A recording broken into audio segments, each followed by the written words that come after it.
Welcome to Metaphysical Soul Speak. I'm your host, Elena Fox Starks. Hey guys, I hope you're doing really well in this moment in time, and that whenever and wherever you happen to be, whatever dimension or timeline you are traveling upon this evening, or during the day, I don't know when and where you are, today, tonight, whatever, I hope that you are able to listen to the inner guidance that tells you who you are and who you were as far as your origin story goes. Now, what I mean by this is we all have an origin, right? An origin story. So maybe this is your first life. Highly doubtful. I mean, why would you have your first life be the one in which you're ascending? Doesn't make a lot of sense. And y'all haven't done the spiritual work, if that's true. So, I mean, where the rest of us have been down in the trenches, been here a lot of frickin' lifetimes since the beginning, some of us. And we have put in the work, so we deserve to ascend, which is even more work when it comes right down to it. But so the chances are, if you're listening to this recording, you're probably an old soul, and chances are you might not know your whole origin story. Now, I'm aware of a lot of lifetimes I've had. I know at least my original origin story, that I was created as the angel of death. I was Archangel Azrael. I still am, but I'm not the active angel of death. The active angel of death is Archangel Hariel. And you've probably never heard of him, but that's who is working right now. I've been calling him Harry this whole time, and finally I'm like, what is your actual name? Because I'm not remembering it. And he told me, Hariel. I'm like, oh yeah, all right. He's a friend of mine, obviously, took over my job for me so that I could fall to earth and keep an eye on Lucy. Samael, Lucifer Morning Star. Yes, that old chestnut, the devil himself. Me and other angels. I wasn't the only one, of course. And Lucy and I were close. He's like my, he's like my best bud, my brother. He fell to earth, and I was like, dude, what are you doing? Okay, probably is not how I said it, right? Is that angel speak? Dude, how you doing? What are you doing? But I didn't know any of this, right? But I just have always loved skeletons and Halloween and all that kind of stuff. And nothing, I don't like gory or monstery things, but I mean, except for monster books about vampires, werewolves, whatever. Frankenstein, all this stuff interested me when I was very little. But the whole death thing, I've always been interested in death, right? And any kind of death, like skulls, skeletons. I've collected bones when I find them. Not like chicken bones that fell out of someone's trash or something. But even when I went to Mexico one year, I found a pelican bone. And it was so cool. I'm like, oh my God, someday I'm going to have children. And someday I'm going to let them hold this bone And I'm going to explain to them why the bones of birds are so much lighter. It's so they can fly. And our bones are heavier because we don't fly. And I was so excited about this prospect. And when my kids, came along, and years later, they're going through my desk drawer, they're like, "What is this? Oh my God, you have a bone." And I think one of my kids said, "Did you kill somebody? Is this a human bone?" My oldest, I'm like, no, honey, this is from a bird. Did you kill the bird? Was the next question. No, I didn't kill anything or anybody. It's just, I told him the story, and I wanted this to be a teaching moment. I wanted to show you guys about, the difference between, I don't have a human bone, for example, but I do have, this pelican bone. Had a lot of notches on it where the feathers attached, through, I guess, the feathers attach to the skin, but the skin attaches to the bone in various points because it has to be strong against the wind. And so it was kind of interesting. So I was teaching this to my children. So I've always been interested in death and bones, and I didn't know myself that I was the angel of death. I had forgotten. We all forget when we're here. And I had forgotten this until Archangel Melchizedek came to me and, literally, physically came to me. He's also incarnate. And he's, walking around dressed like Jesus all the time. I'm like, what the hell are you doing, dude? Put on some jeans and a shirt. You look ridiculous, man. But I wasn't that rude, but my boyfriend at the time was, he was just a jack bastard. He told him that. He's like, "Get out of here with your damn Jesus sandals already. It's freaking me out." And he had a beard and long hair. I mean, he literally was like impersonating Jesus. He looked like an impersonator. But there was something about him. When I met him, he was like, I'm like, "I know you." I'm like, this could sound weird, but I know you and I love you so much. You are from another place and time. You're like one of my best friends, and I love you so much. And I'm so grateful to run into you right now. And it wasn't a romantic love or romantic ties or nothing sexual between us. It wasn't like that. It was a different kind of love, just like it was ethereal, airy-fairy, beautiful, spread your wings and fly sort of love. Let's fly through the clouds together kind of love. I don't know how to explain it. Just very innocent and very sweet. Beyond family, beyond friend. I mean, it was friendship, but beyond, from another ethereal time, right? And so every time I saw him, I had such a strange feeling, and just being near him raised my vibration every time I saw him. And one day he's like, "I've got to have a conversation with you. It's really important." And I'm like, "All right, fine." So, he told me we fell to earth together to keep an eye on basically Lucifer when he fell. And we were asked by God, though, to fall. We're not. We're fallen angels. You're a fallen angel. I'm a fallen angel. But we didn't fall because of our own ego. We fell because the one will asked us to fall. And I was like, "Oh." So he's like, "Yeah, so you're an angel." I'm like, "But where the hell are my wings?" Right? I'm like, what the hell? I want wings again, man. And I even wrote an article on MySpace years ago. "I'll take my wings in winter white, please." Was the name of my article. I mean, I've always had some kind of inkling, or I've always been interested in wings and what, pelican bone, death, and it came from a bird's wing. All right, so I just put that together. Damn, see, there you go. I mean, I've always had that inkling, that little smidgen of knowledge of who I was, of my origin story. And I'm telling you, your origin story is going to be all around you, and it's going to be there as a part of you your whole life. So, I mean, when he looked at me and he said, well, you're an angel. I'm like, well, what was my role or duty as an angel? And he goes, oh, you were the first angel of death. I'm like, whoa, hold up.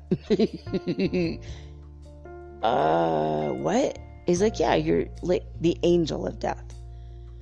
I'm like, well, that freaking makes sense. All the times that birds flew into my house and died in my hands, or insects would fly on me and die right away. Yeah, this crap has happened a lot to me. You know, I've been surrounded by death my whole life. And even when my girlfriend Amber, did my astrology chart, she said, she printed it up and she goes, literally her words were, Jesus God, girl.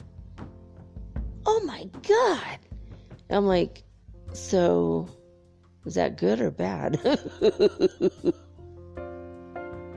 I mean, you took God's name in vain and also Jesus' name in vain, so must be good or bad. I don't know. I don't even know how to interpret this.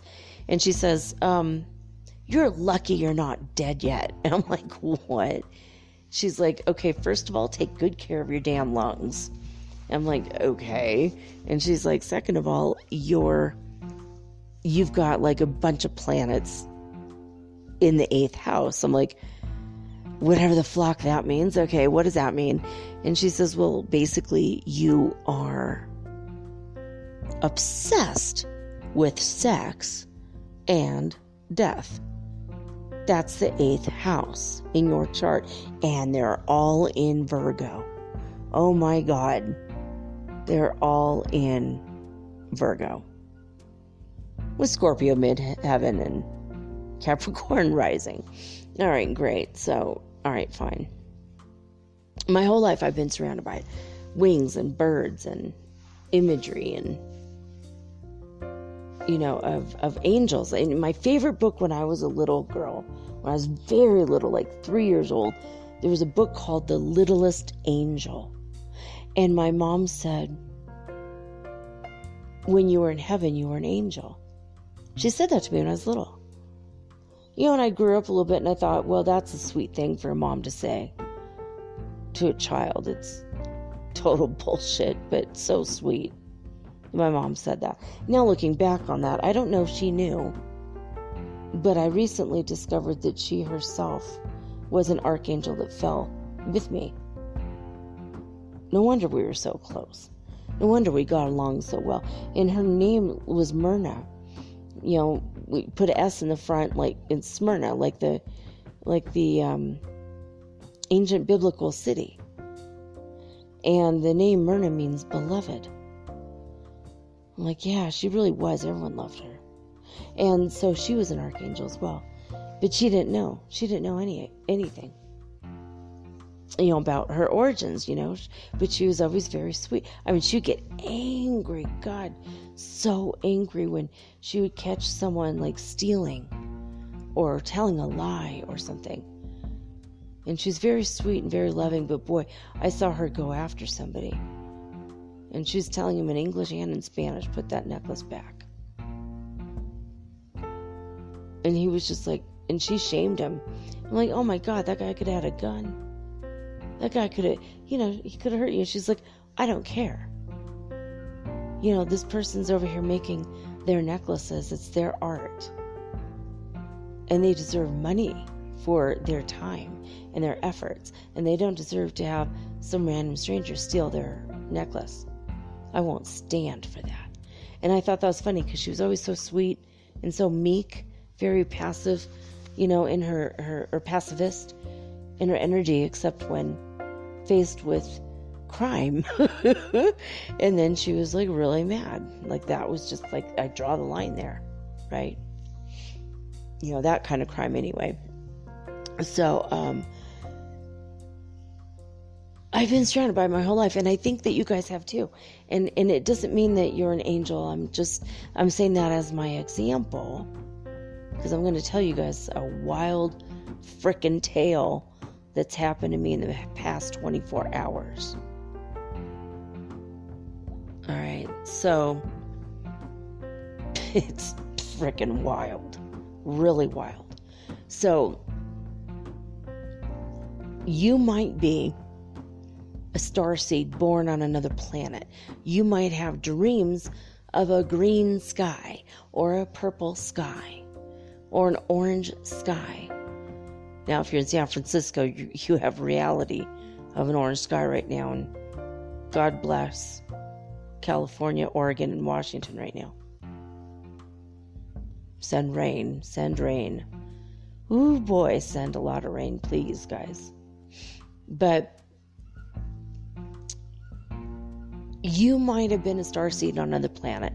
You might have a memory of having fur on your face, or a cat-shaped head, or maybe a tail, or maybe there was something different about you.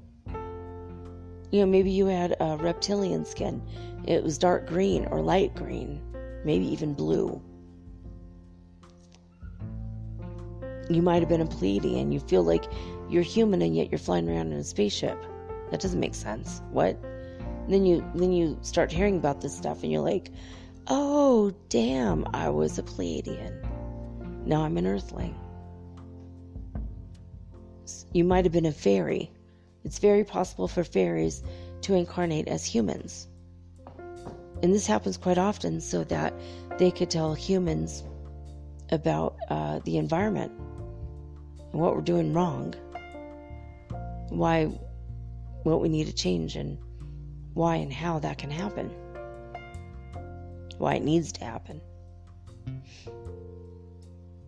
So there's a lot of different things. Your origin story is not, you being born in this lifetime and that's it. Now, maybe your origin story is that you are an earthling, you are a human, and you've always ever been a human, nothing more, nothing less. So your origin story is on Earth. Well, when did it start? What were your other lives about? So I want you to be aware that there's clues and hints everywhere.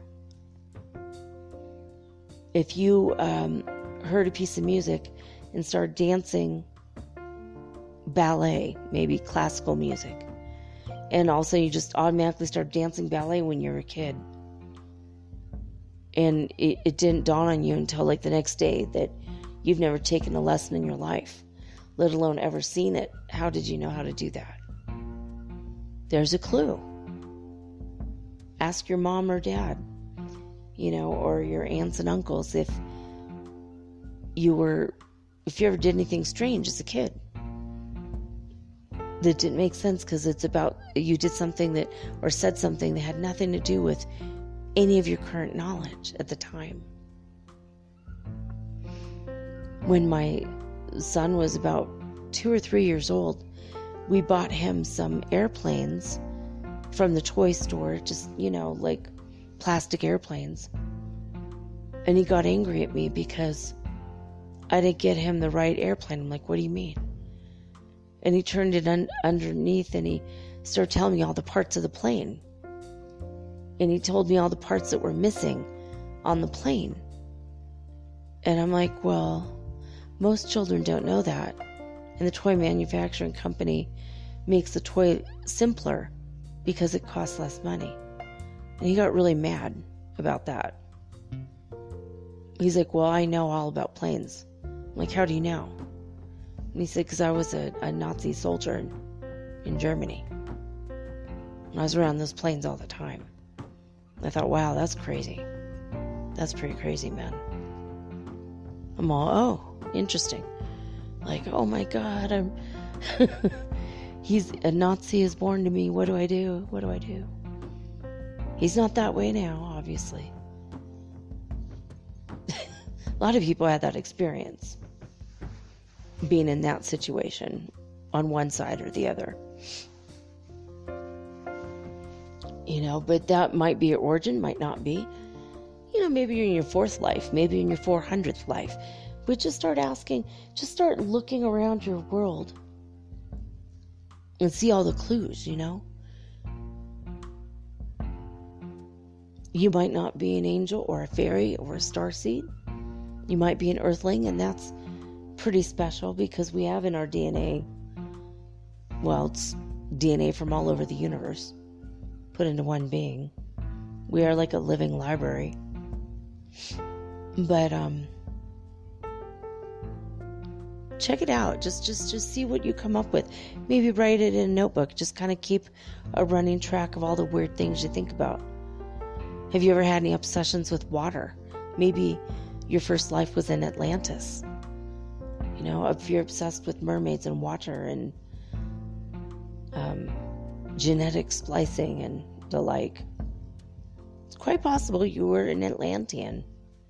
If you were deeply into crystals and meditating, and you can never own too many crystals.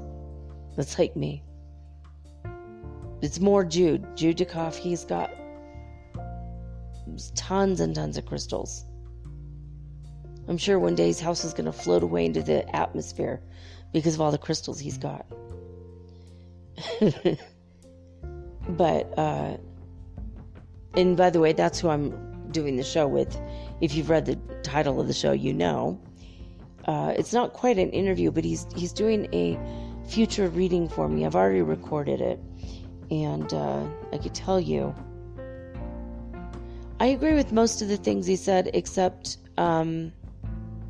he said that I'm so desperate to couple up. I do mention my twin flame a lot. But I'm not really desperate to couple up. I'm happy being alone, but I really want to fulfill my missions on Earth.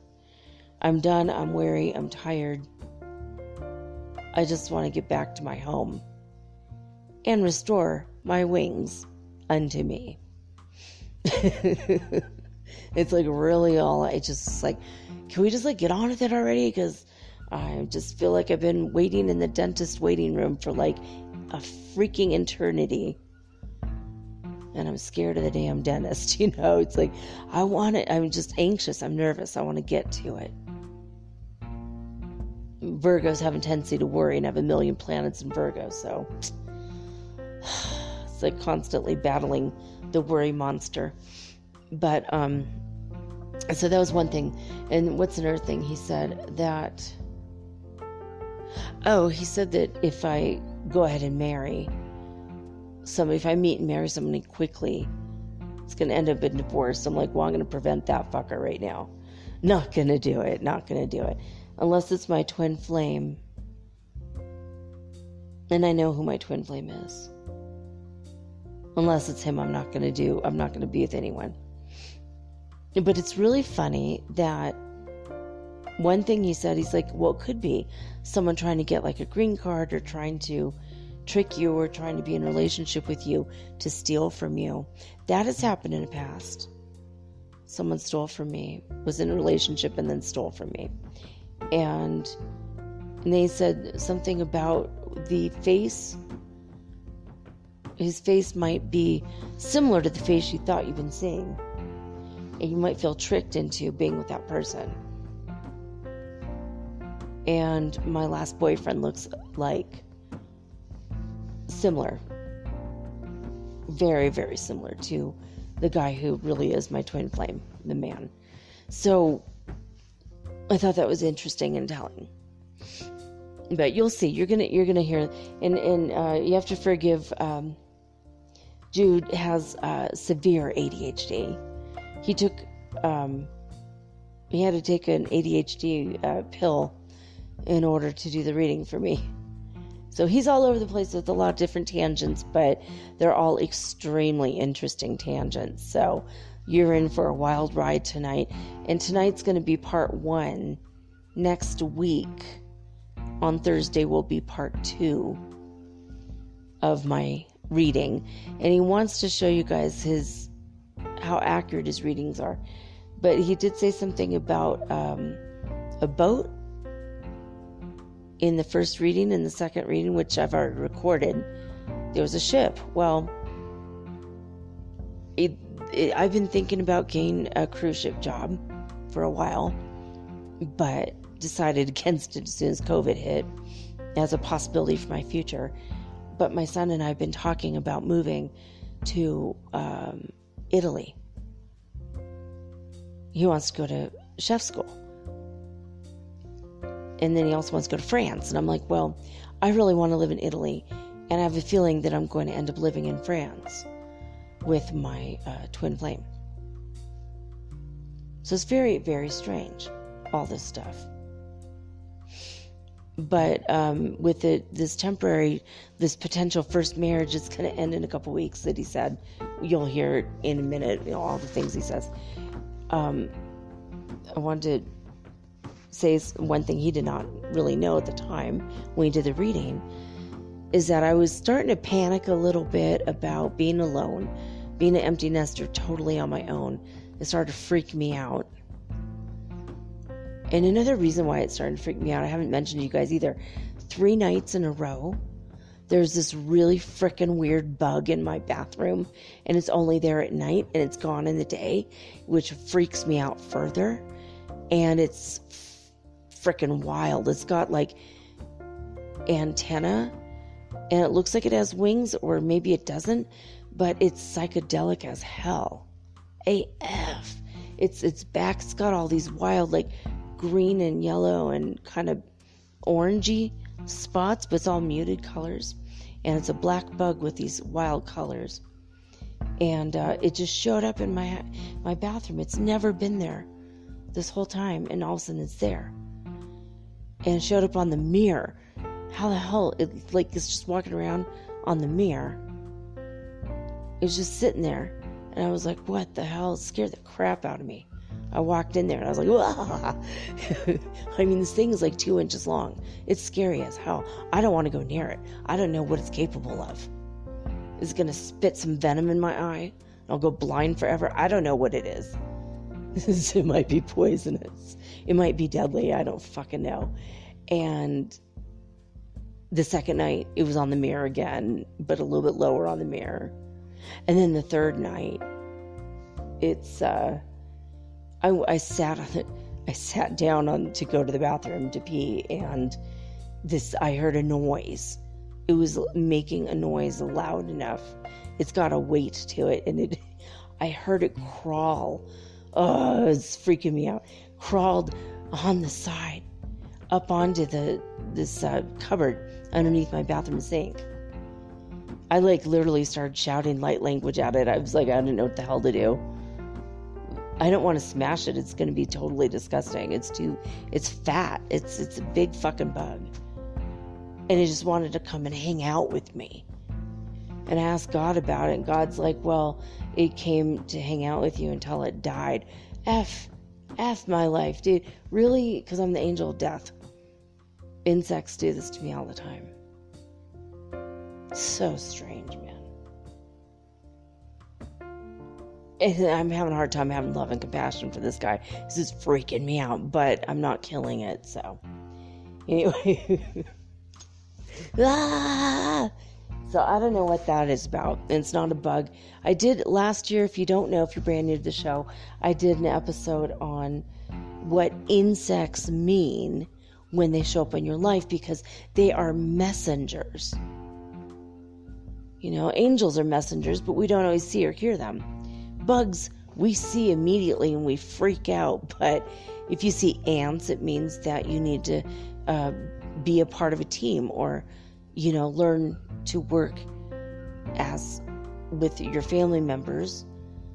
Or if this is at work, it means you have to have better teamwork, because ants always work in tandem. I took a picture and I put on my Facebook years ago of I saw a bunch of ants carrying like a Dorito across the floor. It was one of the weirdest things I've ever seen. I'm like, oh my God, it's just like all the cartoons of Yogi Bear and the ants lifting the picnic basket and stealing it. And here it is, they're lifting one of the Doritos my son dropped on the floor. What the hell? That's real. And all the comments on it was, ooh, that's gross. Yeah, it is gross. It's weird. I don't dare take it away from them. I was scared. Like, where the hell are they going? Why are they in my kitchen? Where are they going? But I mean, he dropped it, and we had no ants in the house at all. He dropped it, and 10 minutes later, suddenly there's ants everywhere. What the hell? But we did need to work more cohesively as a team. If we were to survive in Guatemala, we had only been there about a month, and we didn't know enough Spanish yet. So ants they'll show up when you need more teamwork, when you need to work together better. So, I don't know what the hell this bug is. I can't even look it up or figure it out. I just, honestly, God just said it came to die near me. Oh my God. Anyway, so, but this showed up the night of when I was not, and I can talk about it now. I was a little freaked out about it before. I'm not going to tell you the whole thing exactly, but so basically my friend for years, her business partner, and I'm not going to tell you who she is, but her business partner was going to do a TV show, and I was going to be a part of it with them. And at first, I was going to be the interviewee. And I found out later that I was considered to maybe be a part of, like, a co-host of the show. And it was going to be on Fox, and it was going to be my last name, Fox. And so yeah, and anyway, so they had to fire some people because they were evil. Basically, they were not of the light, and their negative energy it was affecting the team. So whatever, I don't know exactly the whole circumstance. I cannot speak to that, but so anyway, they started sending all this negative energy towards my friend and her business partner. And later it was announced that he died suddenly of a heart attack out of nowhere. And she found out recently that they cast a death spell on him a week before he died. Now we don't know if he's really dead or if something happened to him. We don't know, because there was never a death certificate for like almost 4 years. That's a whole nother wild one. There's like 3 people in the UFO community that died within a month of each other. Prominent people. So that was very odd. And so yeah, there was that. And the other thing was they started doing like voodoo on her and sending negative witchcraft, black magic basically. And she had to have a pacemaker. She almost died. Also have a heart attack. And so she had to have a pacemaker put in. All this crap happened. And her mental health started going down.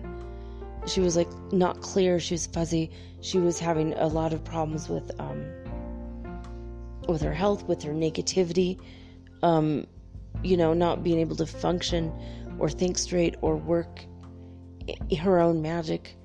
It was like, and for years, my friend, one of her best friends, and I were always trying to help her. Like, come on, get with it. Like, you could do this. It's okay. We're always encouraging her.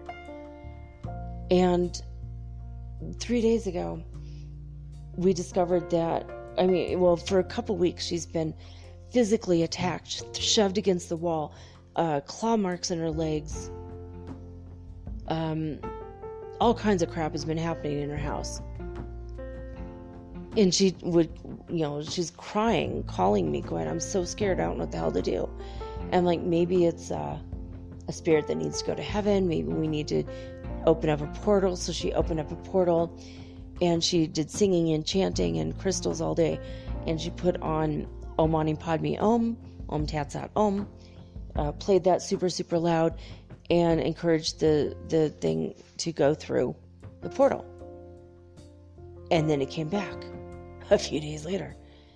And it came back, and it was 2 demons and a reptilian. So we had to do something again about that.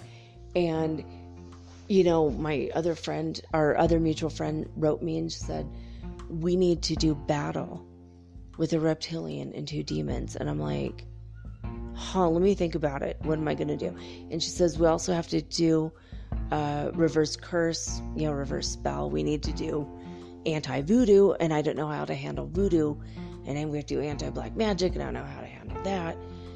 And I thought about it for a while, and I'm like, wait a minute, these are enslaved beings.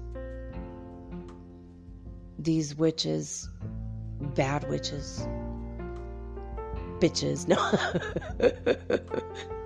That's short for bad. It's like short term for bad witches, shorthand for bad witches. But they enslaved these beings and then forced them to haunt and hurt and make my friend go crazy, just to hurt her. So as soon as I realized they were enslaved, I told my friend that, and she wrote a contract, and they signed it ethereally. And the contract basically stated that they will never come after us. They'll never hurt us if we free them. So instead of doing battle, we turned it into a love thing. Instead of going the dark, we went to the light way. We are of the light. Let's continue to be of the light. Makes sense. So we freed them, and I had called upon, I asked God if I could first, and God said, okay, Samael and Michael. Samael is Lucifer, morning star. It's the devil himself. So I called upon Lucifer, and I called upon Michael, and I did a few other things, and I had this visualization, and then I called forth to me in my house the two demons and the reptilian, and I asked them each, will you honor the contract? And they said yes, they would. And then I had Lucifer, morning star, and Archangel Michael cut them free, take the shackles off, and the magic was easy, but it was a lot of energy, right? So I set them on their way. I said, you are now free to do whatever you wish to do. You can even go after the people who enslaved you. Just don't get enslaved again. Be wise. And then Lucifer said to me, I'm going to go with them, and I'm bringing millions and minions, because nobody enslaves my kind, my people, right? I'm like, all right, bye guys. And I felt this massive rush, and they went way, flying so fast to all of these witches' individual houses, and that's it. That's all she wrote. And we've gotten confirmation from another source that they're absolutely confused. They don't know what hit them. They don't know what's going on. They have forgotten all of their magic, and they've been bound. And I did the cloche technique, and I did that, and I'm not going to explain all the things I did, because I don't want them to ever hear this. Not that they ever would, and they'll never learn how to reverse it. In fact, the only way that they can reverse it is if they go 100% to the light. So they're never getting their magic back. Screw them. They're done. Come back a few more times, learn your lessons, and let's go. But that's what's going on. So all of this, and now get this, guys. For the past 3 or 4 days, I've been thinking, maybe 2 to 3 days, this doesn't make any sense. Here I am, the Archangel of Death, incarnate. I know that my guy, I'm sure he doesn't even know it, but my twin flame, he's the Archangel of Music. I know that other people in my life, the Archangel of Justice, the Archangel of Chaos, have come to my life. Archangel Melchizedek, I only know what he's the angel of. And then I met another guy who's half demon, half angel. And people have come up to me and said, I am an angel. I know I am. And I've seen people on YouTube and different places also saying the same thing. She who must not be named, DV, Doreen Virtue, Doreen non-virtue at this point to me, no integrity, going back on your word like that. But anyway, she also in her book said that you could be an angel, you could be a fairy walking around. A lot of people, her clients, had come to her, and she could see it. She could see it. So I thought, with all of us walking around as humans in human bodies, why the hell is the devil not here with us? Why is he not here? Why is he not incarnate? He keeps coming to me in spirit form. Why the hell is he not incarnate? And then it dawned on me, holy hell, he is incarnate in this life. He is incarnate.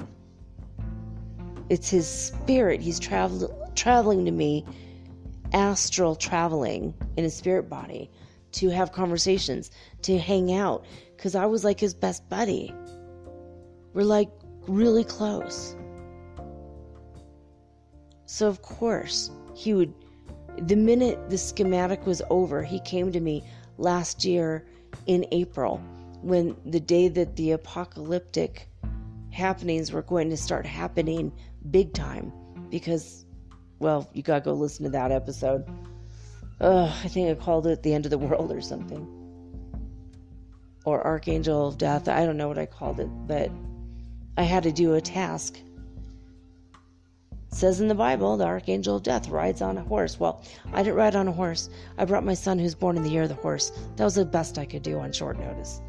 But God told me to do a special ritual, which I did.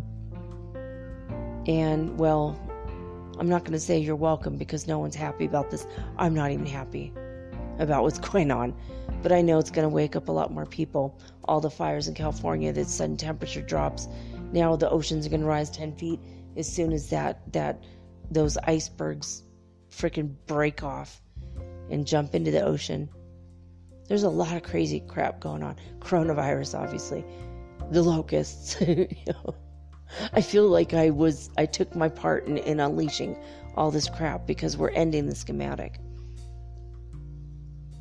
Spectacular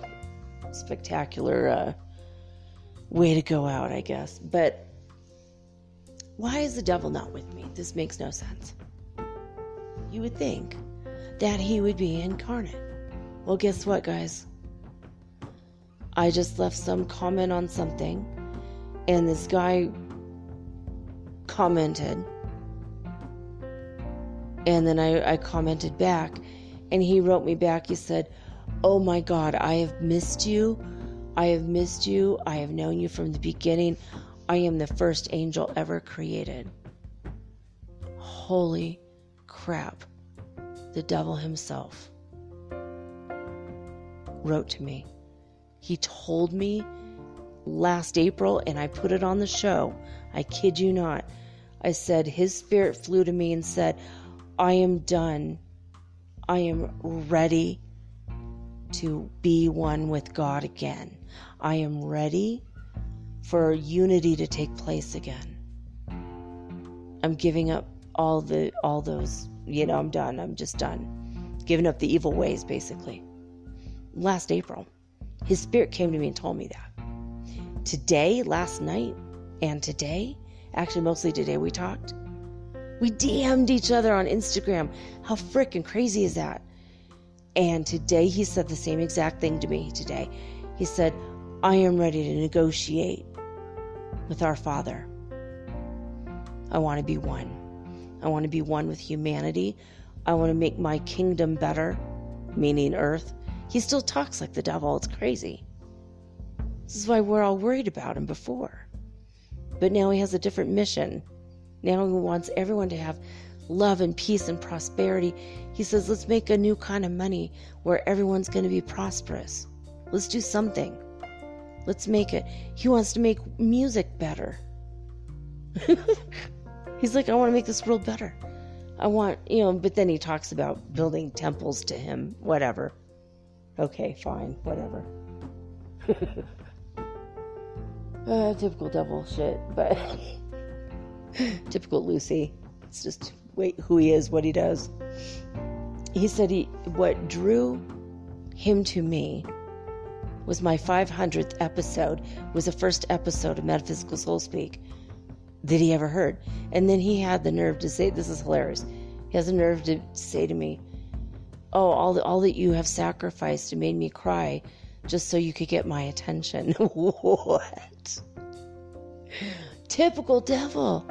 Narcissist devil shit, right? Anyway, he's alive and well. He's in a human body. And he looks like he, as he is described in the Bible, how he was supposed to look at the end of the world. And that's what he looks like. He said, I took the form the Bible said that I would have. And I'm not going to tell you the rest of what he said because it's crazy, but it sounds crazy. I know this all sounds crazy, but that's been my day while laying in bed with a fever that I got right after I danced with the devil's spirit, I guess. I don't know. I sent him to,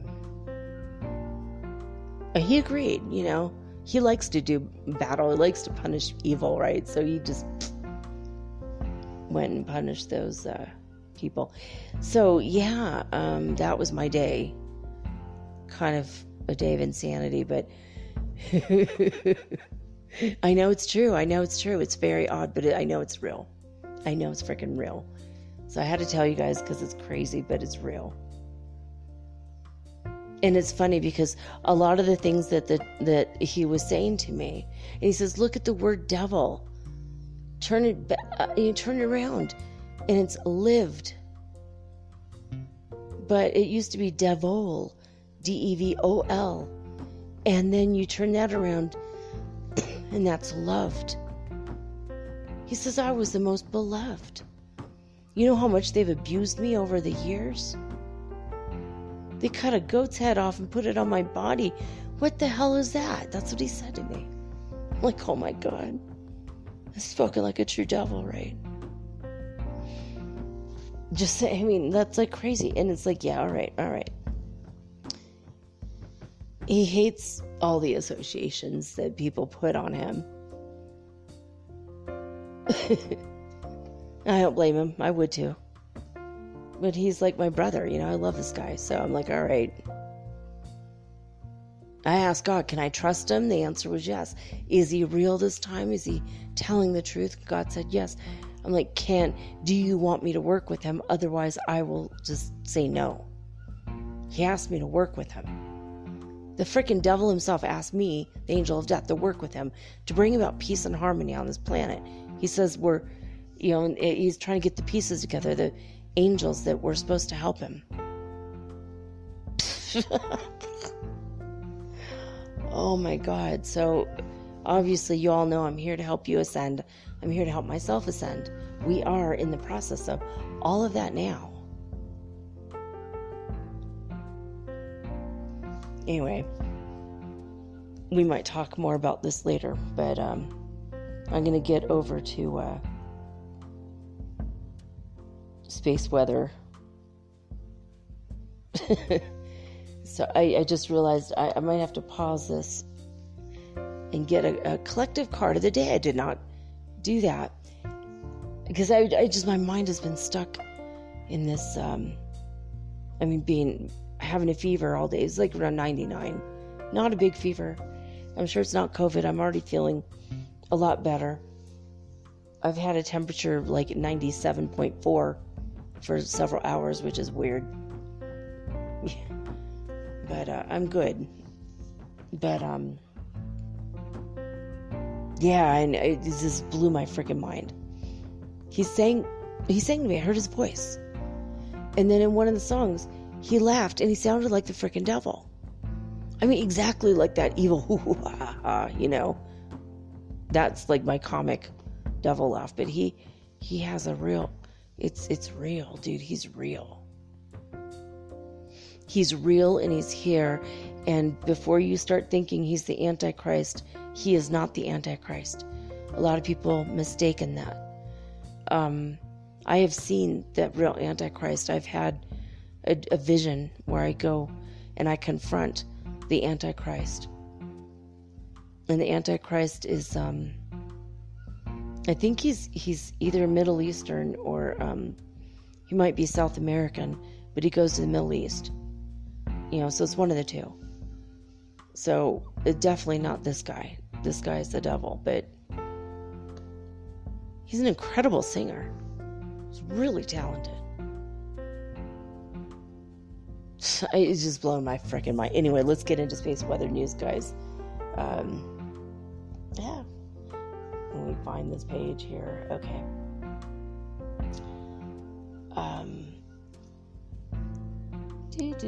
Here we go. All right, so spaceweather.com. Solar wind speed right now is 303.1 kilometers per second. And by the way, the reading I did with Jude was a couple hours ago, and we were hit by some massive solar winds, not flares, sorry. Winds. Solar winds were hitting us then. And we were getting pulsating waves while he was doing the reading. And remember I told you guys between the 17th and the 18th, and that's like right now. We're in that solar wind stream. So I just wanted to bring it up in case you listen to this and you're like, yeah, a few hours ago I was feeling kind of off. Or yesterday at that time I was feeling off. Yeah, that's what's going on. Solar wind did hit as promised. So anyway, let's see right now. Sun is blank, no sunspots. It's been 28 days, like a whole lunar cycle, basically. A whole lunar month, no sunspots. We've had an increase 0.3% in neutrons, very high, 10% of space age average. So we're at a very high rate of the cosmic radiation bombarding us. So that leads to ascension symptoms as well. There are no more coronal holes facing the Earth side of the sun, so we're good to go for a minute. That's cool. Let's see. And NASA's all-sky cameras and the all-sky fireball network reported 14 fireballs. 13 were sporadic.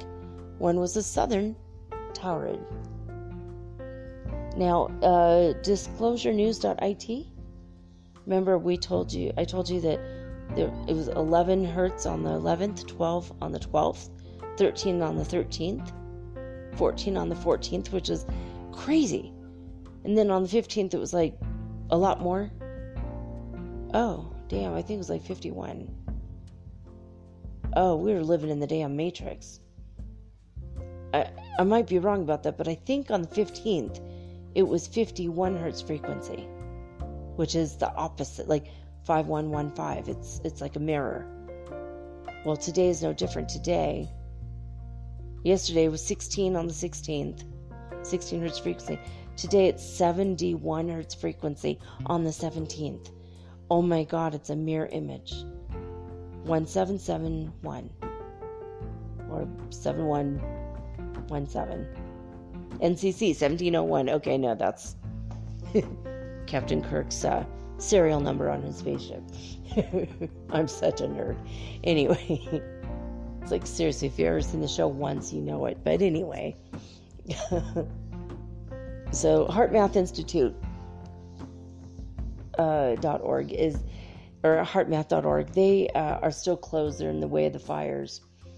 And speaking of fires, they are very scared that wildfire is threatening Mount Wilson right now, which is an observatory.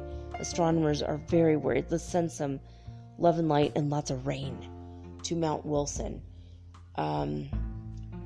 Last night, an automated webcam caught flames exploding from a hillside just below the 150-foot tall solar tower. This is how we're seeing and observing the sun, guys.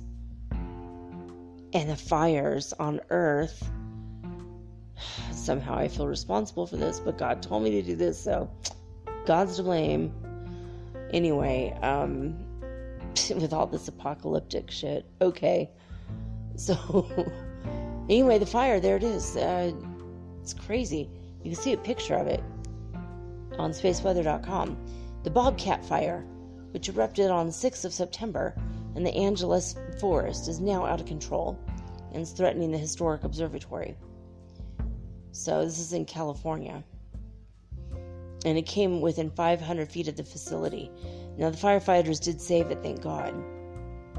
They had to carve out lines by hand and bulldozers. Yeah, throughout California, they can't fight this fire by the air now because there's so much smoke. And it's happened so fast. They can't even fly planes filled with water or chemicals to put out the fire like they normally do.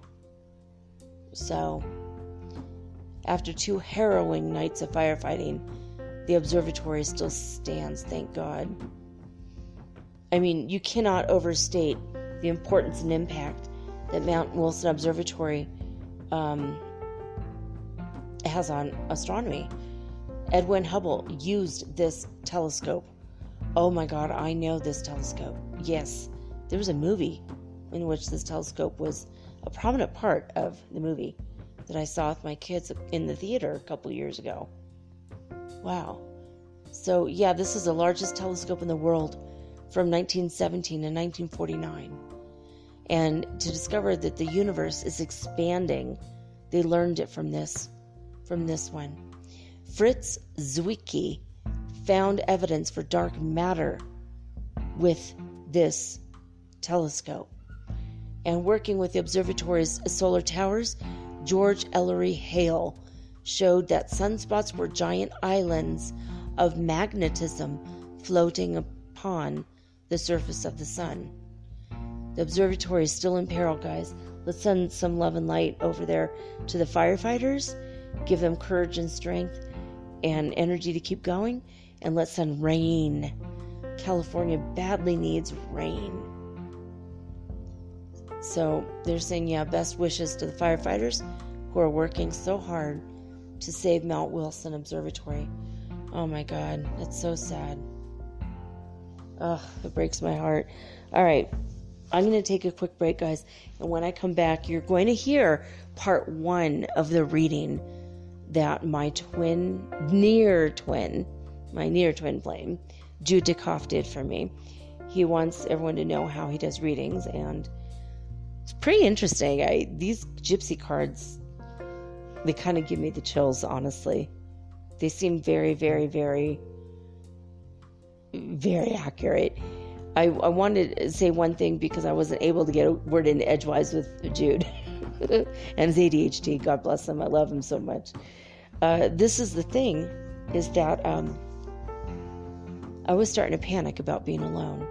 And I was thinking of all the possibilities, all the men that have expressed an interest in getting together and marrying me. And one of them is in the United States, but he's from a foreign country.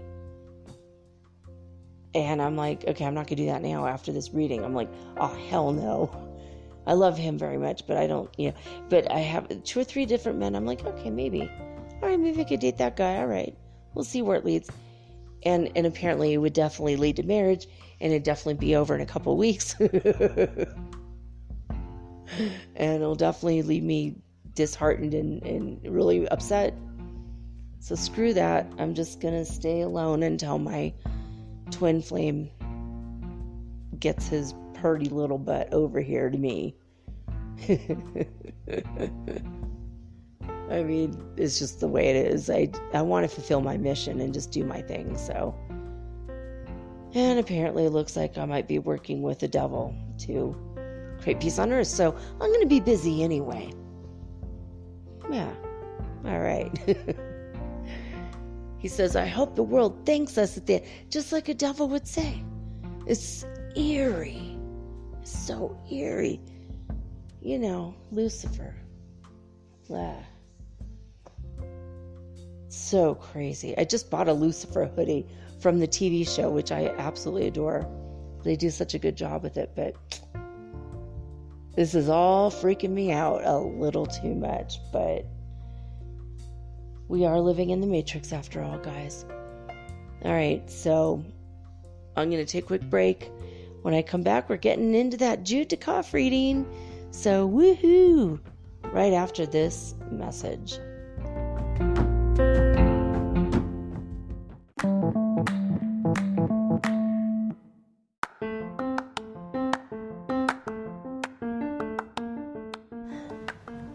If you haven't heard about Anchor, it's high time you did.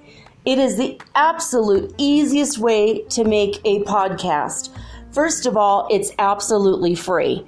Second of all, they have creation tools that allow you to record and edit your podcast right from your phone or your computer. You guys have known that I've been doing this for 8 months using the anchor.fm app right on my cell phone, and I have done it everywhere, right? I have recorded this in my living room, my bedroom, little cafes in Quito, Ecuador, all over Cuenca. It's so absolutely easy to make your podcast, and editing is just a snap.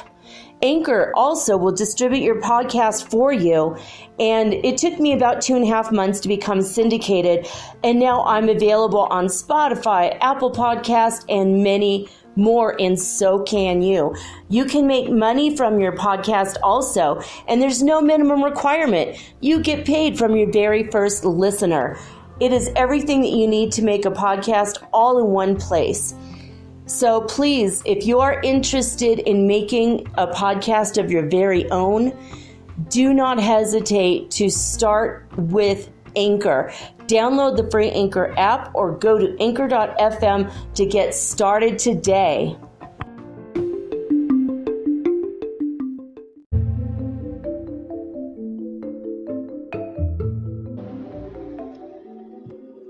Yay! Okay.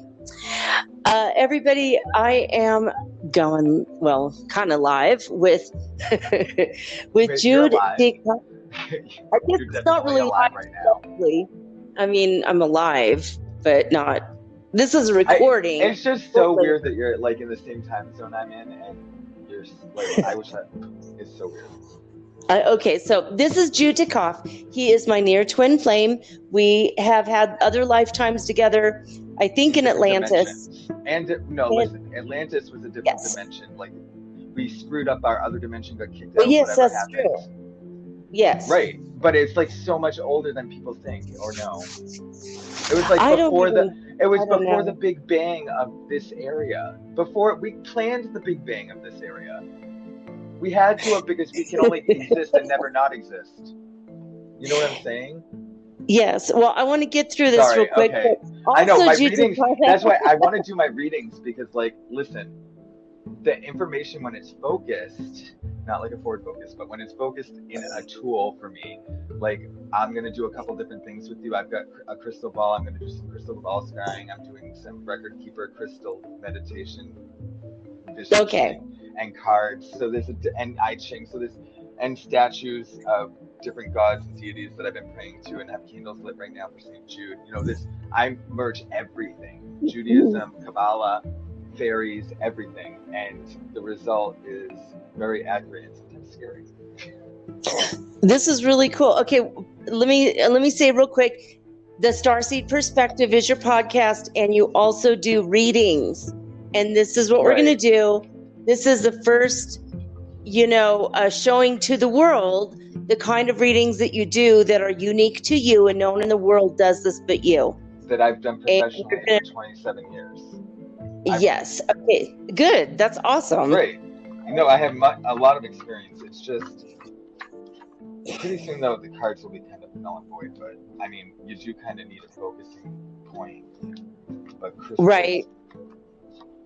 It's all about crystals, really.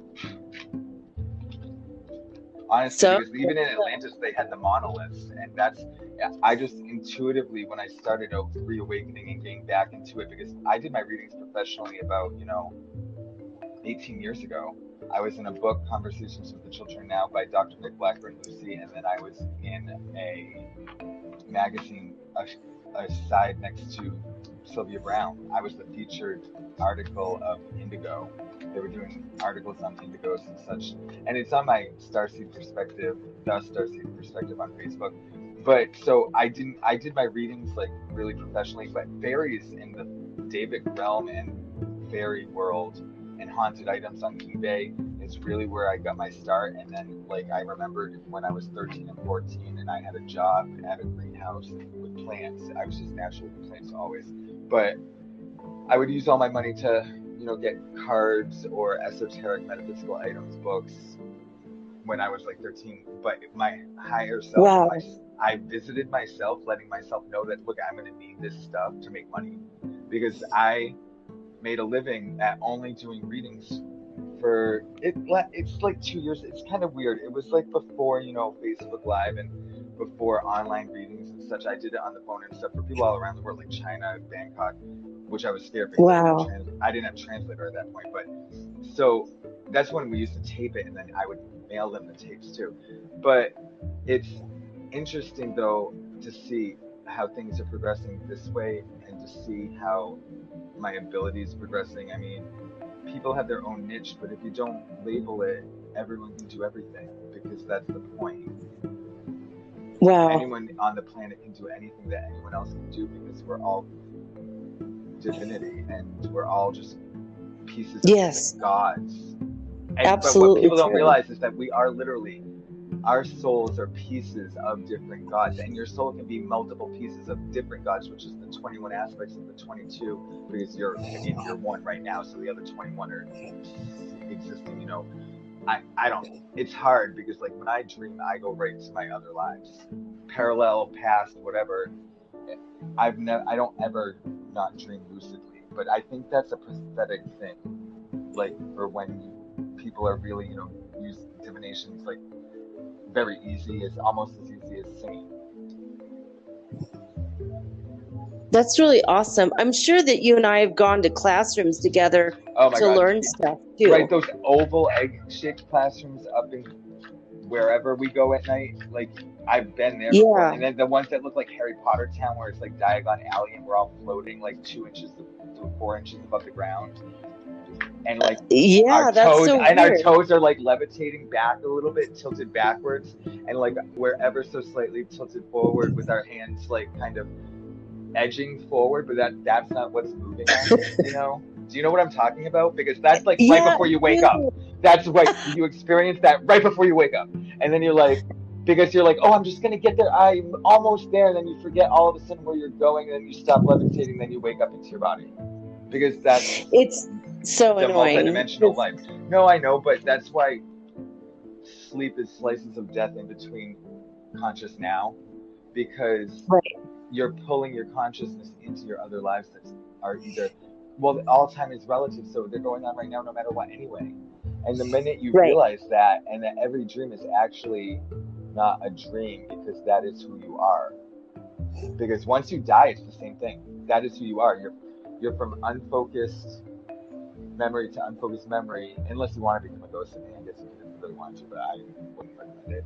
But especially with what's going to go on the Earth, I wouldn't, with Plastic Islands and Yosemite and all that bullshit, I wouldn't really recommend wanting to become a ghost. It'd be like living in your swamp. But anyway, so I'm going to use 2, because I've been dying to, I mean, we give readings all the time, though. That's the thing. It's like, I don't, as my 4th awakening, 3 out of bodies, 2 caused by drug overdoses, flatlines in a hospital. 1 with a whole bunch of high-priced lawyers that my body would have disappeared on one timeline. I'm pretty sure it did. Because I don't know, have you ever been to Boston? No. Oh, but, well, you might have seen it in movies. So there's a building where the highway goes right through it, 91, and it's an archway, and it's all glass, and it's all offices, and you drive right through it if you're going up to New Hampshire from Boston. And I'm gonna have to look that up later. Oh my God, it's awesome. It's the best building ever. But I was in a party that was in the penthouse of the people who lived in that building. Oh my gosh. They were high-priced criminal mob lawyers who got people off. Then they were in their early 30s. Their Saturn was returning. And then mine was returning because I was 18. So it was like, whoops, out of body, met God. It was like no one had died yet. Saw my grandmother sitting in bed, she was dying of cancer. And I was like, wow. And then the way I knew was because I wasn't pronounced dead or anything. I saw it's a whole experience. I go through it on my podcast, but the way I knew is that it felt like pins and needles for 8 hours after every single. There was no blood going through any of my veins or ventricles, or at least it was slowed down to the point where it was pins and needles, like to the point where it was like, ow, like, when they used to shock people with cold baths and then it felt like razors, but for 8 hours, like, so like it took that long for my body to calculate, because like the soul is enormous. You're larger than the Earth, exactly. because the Earth. You're larger than the planet Earth because you're creating what's around you right now. Because you are the planet Earth. And oh, Jude, I just saw like a shadow. But see, the shadows are not even shadows anymore, because they're just other entities piercing through, because we're traveling through different dimensions upon different dimensions upon different dimensions, as far as a spiral in DNA can spiral in 12 dimensions. So 12 times 12 times 12. And then when you turn it into the Merkaba, and then you put the Merkabas over your chakras, either in visualization or you get a real Merkaba, like when the space NASA people are training in those gyros, if you put a Merkaba around you instead of just a round gyro, and you actually put crystals that relate to the different energy points according to the Kabbalah and the Tree of Life, and the different practices, because when you actually look at them and comparative religion them, which is my minor in college, my bachelor's degree, whatever, but you see the true cores are real. The Trinity, and then like the different stones mean different metaphysical things, and like different colors are associated with different angels, but then you see the patterns that the colors are associated with the different angels of the different places, or different goddesses of the same thing, like the hearth and home. You know what I'm saying? So you see the reality that is inherent in all religions, but then you realize that it's just all everything. I mean, really. Okay, that's so cool.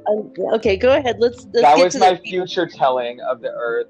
Yosemite's going to blow up. Florida's going to be the refuge. We're all going to try to get to Cuba and Mexico, which we shunned. Good luck. Hope you have a raft. No, I'm just serious. I'm being real. Like, Sedona, Arizona is a real safe place because of the dome housing. You can live on the grid / off the grid, because those houses are actually habitats and they're really inexpensive, like $10,000, $15,000, and it's a whole habitat. You don't even have to come out. The garden makes your oxygen. You recycle your shit by feces, by placing it into the garden, and you are a vegetarian, so you don't eat meat, so it can work. And then you recycle your urine into the garden. You know what I'm saying? Kind of like a koi pond. I would have a koi pond if I was there. But your food is your oxygen, is your life force, is your water. And that's how you're going to have to live, because it's going to be interesting. Okay, so the cards are all shuffled. I need you to tell me. Okay, so the first method I'm going to do is, and the reason why I went into all of that backstory about like you die and going out of body is because an eighth chakra appears and brightens when you die and go out of body every single time, and that's known as the mediumship chakra. But which is really weird though, is because I had an office doing readings in Northampton, Massachusetts, in a metaphysical shop that I helped open with my friend, and I looked. She's like, "Oh, whatever you need, whatever." Like, you know, like, because it's kind of like textbooks. They're kind of the books are like textbooks when you have an office and you're doing it professionally. You know what I'm saying? So it's like research. So I would just read all the different books, and she's like, "Oh, just take one, and you can have it." Well, I picked the book called the Eighth Chakra because I kind of instinctively felt it and knew about it, and then my grandmother died, and she passed on this card ability, which I'm about to go into. But the Eighth Chakra, the book was written by, the author was named Jude, and I didn't even notice that for like 2 years or 3 years after. I didn't even read it. I just took the book because, you know, it was free, and I had all access to all the other books. You know what I'm saying? Like, it was a library. It's like, okay, whatever. But you have to understand, I have like at least 5,000 to 6,000 metaphysical books of all religions, from the Witch's Bible all the way to the Talmud and the Kabbalah and the Egyptian Book of Heaven and Hell, like 5 different rewrites of that, 10 different Bibles, because you can't really know what one is real. Right, exactly. Like, for real, like, it's ridiculous. Ever since Gutenberg, I swear to God, Gutenberg and the top 0.1% taxation people at that time created religion. As soon as Gutenberg came out, that's when the control started. Well, I mean, way before that it did, of course. Like, slaves and being Jewish, and that sucks. Yes, we all experienced that. And I won't even go into my past life. If you want to know about my past life, just research Fritz Lenz, which is not cool, because 4 million people's karma was on me in this life. And you can ask Elena, wounded healer. I was like Chiron hit up and like got smushed by Jupiter.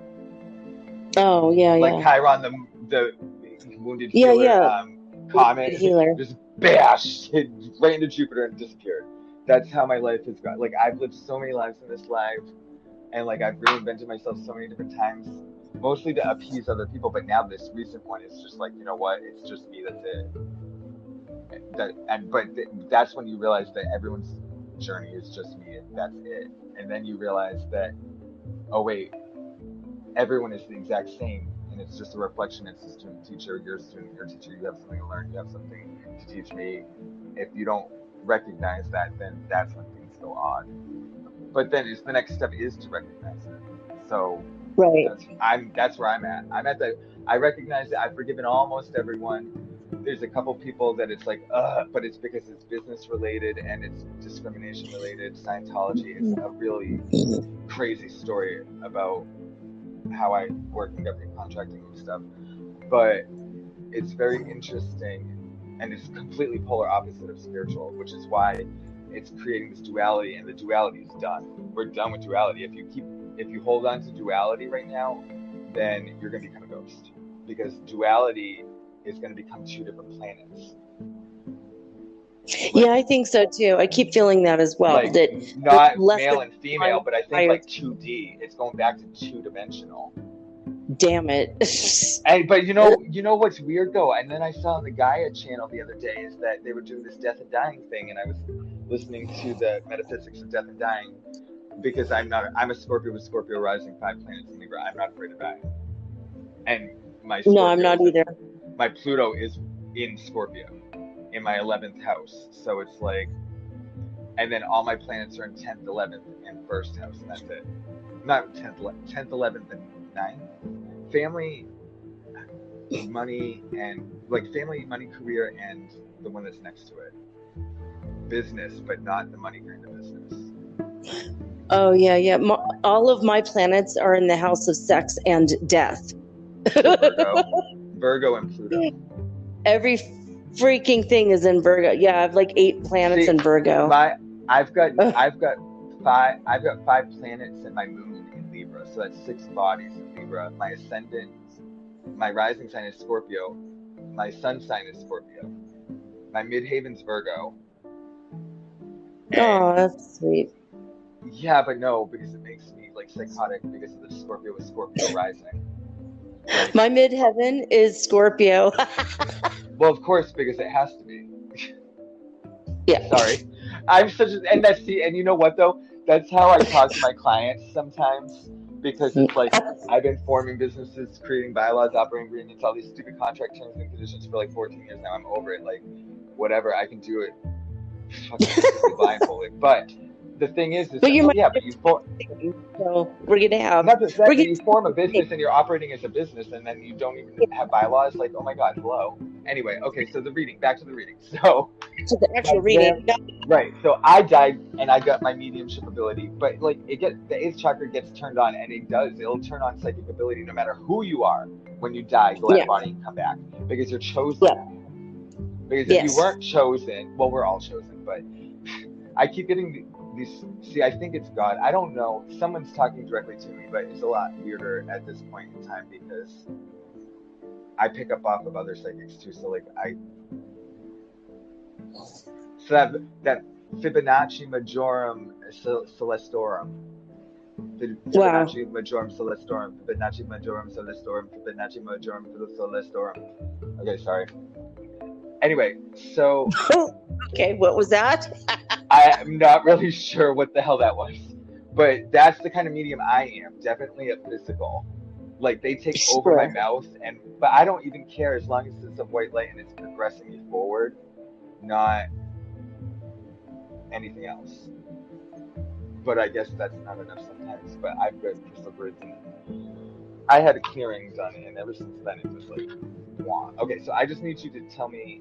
The cards I'm using are the Gypsy cards, the first cards. The reason why is because my grandmother is a French fur trader, descent 1615 in Nova Scotia. They worked with the shamans in Nova Scotia. They worked hand in hand with the native Canadians rather than attacking and killing them, and traded furs with them and for knowledge, shelter, everything. They like lived with them, and they supposedly, if you research it, they used the flaming canoes in the sky to travel over the sea back to France. And nice. Right. So levitation was there, interdimensional portal travel, alien, magic. Wow.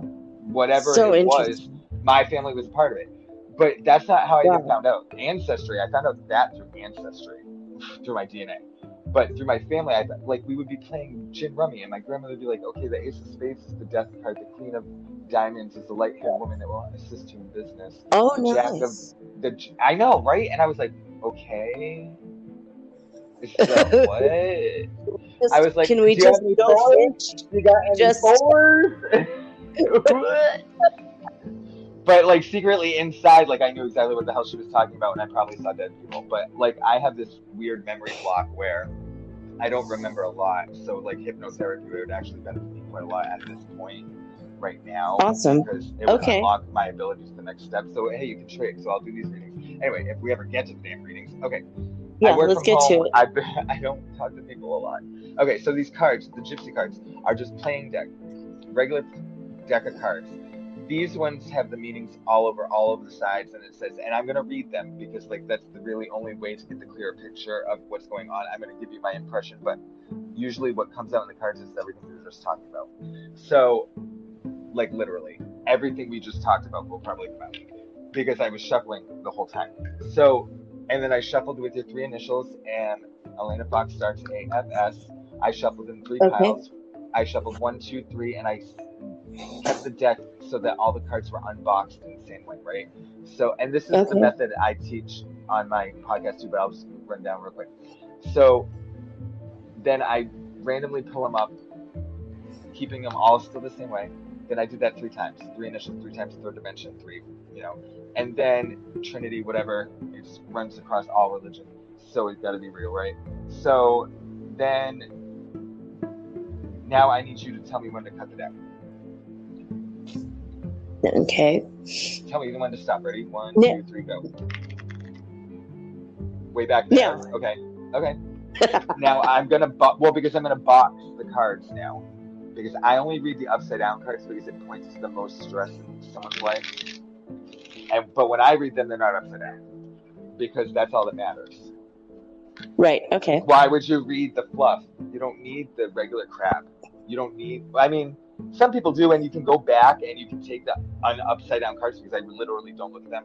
You can take those cards and then you can do them out, and yet it'll make a compelling story, and it will be of their life. But when you use every single card like that, it's general, and then of course it's everyone's life. So what I do instead is I use other decks on top of them that are completely unrelated.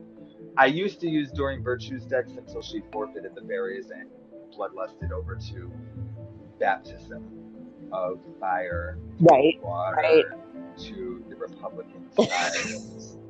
She basically became a troll. I think she's a pod person now. I don't. I don't care honestly because there's a faction of the Davic realm that's just like whatever, another human grade, another betrayal. Yeah, exactly. I'm just saying, and I'm not speaking on behalf of Willowish Tuatha Sadik Shimir Mouth. I'm not speaking on behalf of them, but I've had a fairy altar since I was 13. So that is why I'm here. I had a past life reading, and the very first time I was ever incarnated in the third dimension was specifically to be a liaison for magic through the Davic realm because the Devas were imprisoned. Yeah. And they're still imprisoned by the giants the like frost forward giants of the Viking. And it turns out I'm 6% Viking, so it's like making this odd roadmap to success, I was just gonna say, but it's more like so weird because once you start going this way, it's like everyone else, everything shifts around you. Your whole entire life changes. I've lost 78 pounds. I do spinning 3 times a week. My boyfriend's cheating on me. Like everything changes regardless of if you're wanting it or not. But a lot of changes. And it's the whole world. It's so weird to see that the whole world. Everyone is your creation because it is your world. So of course everyone's going to go through the same thing as you. You're creating it. Right? I mean, am I wrong? Yeah. I mean, well, to one extent or another. Your reality would just go to the other side. I mean, I feel like until you're out of the mass consciousness of that area, because like I'm in print, and digital media, who knows? And I'm in crystals too, because I've found record keeper crystals that I've used in past lives that have told me, because they're like USB drives. And IBM just found out that, in fact, yes, a tiny ass crystal can store more than a whole room of computers back in the 80s. Wow. I mean, that whole room can only store 1 gigabyte, so. Right.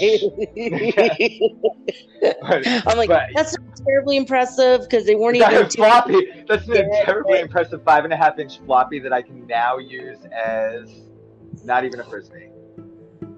It hurts. Okay, anyway, so the playing cards. Now I need you to tell me when to stop again. I have to do it 3 times. Ready? Okay. Wait, now. Stop. No. You have to go a little bit faster than that. There's only 52 cards. It's a regular deck. Like, it's a tiny deck. Ready?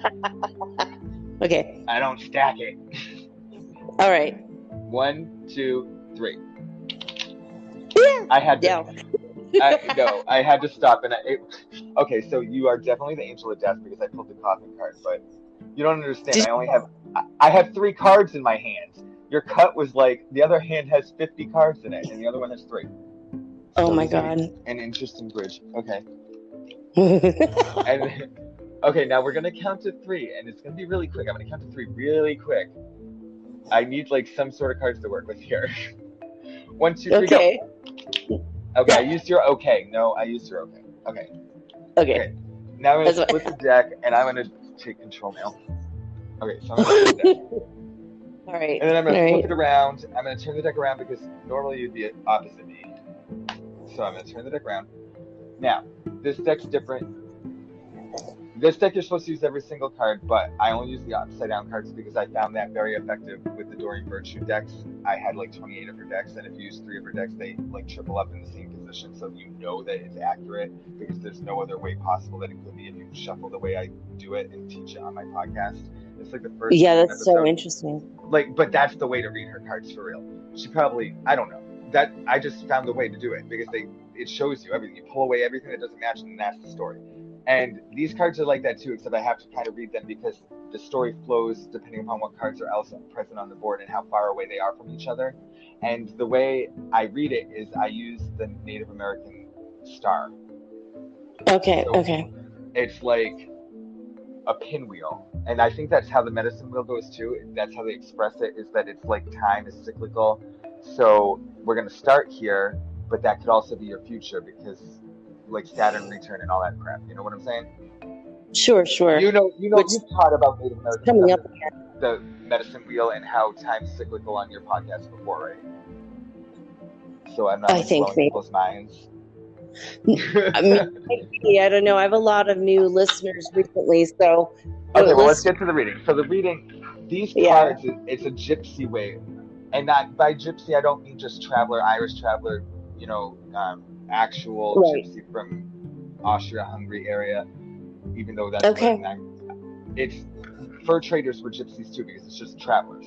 But this is how they write cards because my great-grandfather knew how to read cards, and I didn't know him for like at all. But he taught my grandmother. But he was estranged from my grandmother when my grandmother lived with her mother and never knew her father until the end, like adult years. And then he taught her.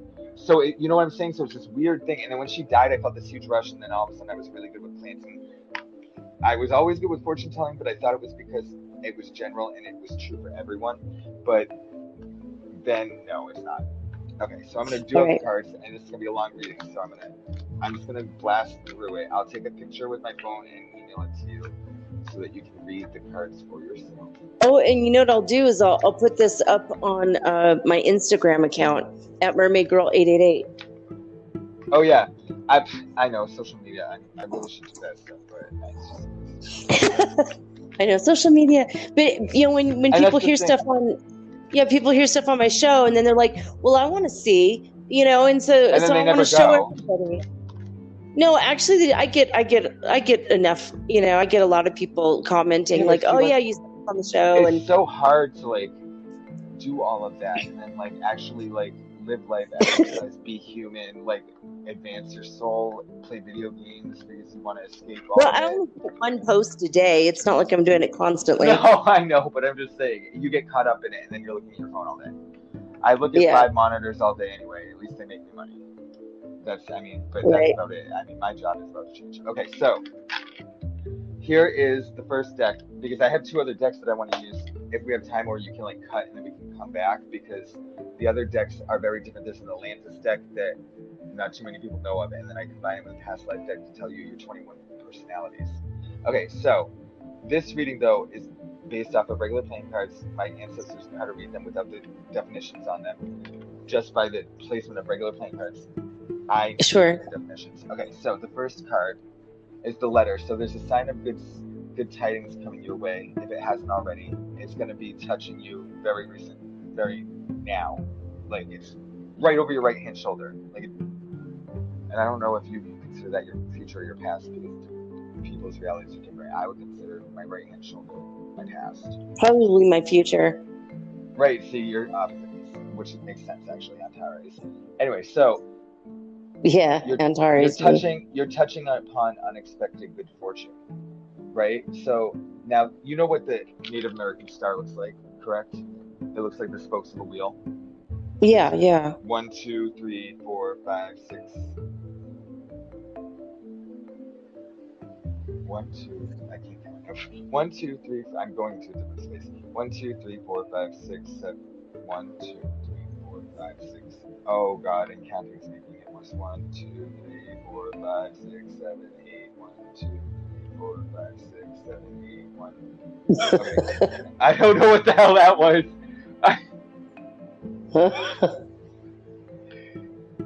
I had to count and then I had to do it 3 times. That was a little bit of OCD. Okay. Okay, anyway, so the heart is the next card, right? And it signifies great joy when near, but it's in between the spoke going towards, and we're going to be going clockwise into your future. So this is just kind of setting the tone for, like, if you just got good news through the mail, like literally a letter in the mail saying something great, that's the time frame where we're starting. Does that make sense? Okay, yes. All right. Okay. I don't receive mail, though. You know that I don't. Mail, email, something like. Okay, hopefully. I'm in Ecuador. They don't deliver jack. Fortune telling and divination in this manner can be very visual, and the card literally shows a letter with a stamp. But in this day and age, obviously it can be digital. So if you receive good fortune and good news, like a bill that was paid that, I don't know how that happened, or like you have more money than you thought you did, or like you don't need a certain document to access something. That's more what it is. Like, is there something like you have something with documents and you can get notarized and like you don't understand what they're saying, and then like you don't. It's like barrier, and now it's like, oh yeah, no more barrier. Awesome. Okay. Right. But does that make sense? Maybe. Yes, absolutely. Right. I shouldn't even say maybe. I don't even know why.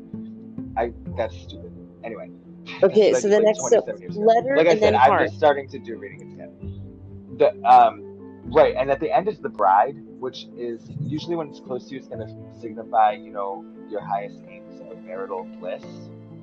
Ooh. However, but it's distant. It's the farthest away possible. So your married life is very turbulent. Well, I have to meet my guy first. Right, but that's your past. That's definitely your past. So your past married life was turbulence. Okay, so the last 2 years he had cancer, like brain cancer, and we don't need to go there. Okay, so the next, because this is about you, not him. The next is the next event that's going to happen. There's people that are taking very keen interest on you right now, and it signifies suspicion actually. So either on your end or theirs, like gawkers or like gadabouts, like Well, that's not cool then. Yeah. No, kind of like, what was that old show? The Apple, and it was Wisteria Lane. Oh, Desperate Housewives. Yes, like that. So like in my neighborhood. Yes, exactly. Or it could be in your work. I really don't feel like it's, podcast or anything like that. I was going to say my podcast is my work, so I mean... No, it's more like probably citizenship. I don't know. It's not. It's local to your physicality. Well, they don't really know me very well, and I moved to this neighborhood in the middle of a pandemic. Of course, they'll look at you with suspicion, I guess. Yeah. So for like 5 months. Right, we got to keep going though, because there's like 38 more cards. There's like 38 more cards. Okay, so I'm just going to keep going. You don't have to say anything, because you'll be able to listen to it. So the next card on that spoke of the suspicious people looking at you is the anchor, which is denoting successful ventures in business and love, combined and joined. However, surrounded by cards 11, 13, 29. Now I have to look. 11, 13, 29, 30, 31, 15, 30,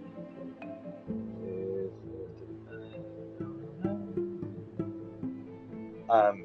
Breaching the trust and fidelity of the one you love, but it's not near any of those cards. So pretty moderately, you should be obtaining business success, and then love will follow right after. But then like right after that, and that's like, there's 3 cards in this spoke, and that's the second card. The next card in the spoke is at the end of the card is the scythe, which is disappointment.